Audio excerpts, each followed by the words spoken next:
Привет! 2 дня назад запустили рекламу в городе Бийск.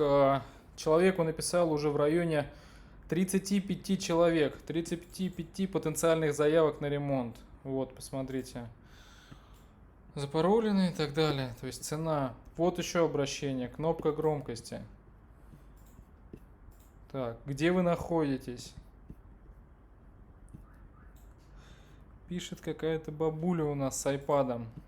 Как видите, это рекламное объявление. Весь трафик идет с рекламы.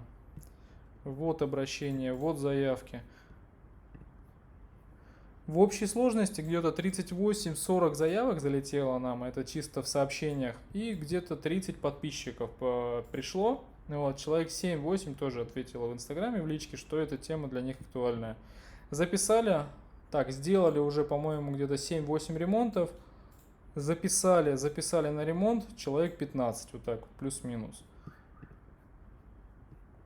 Вот, люди пишут, обращаются.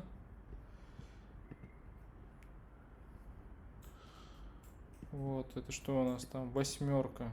Восьмерка. Реклама идет на дорогие аппараты, на семерку, на 7 плюску, на восьмерку, на десятки и так далее. Пятецки, шестерки стараемся вообще не брать, чтобы вы как бы не тратили время на дешевых клиентов, на дешевый ремонт.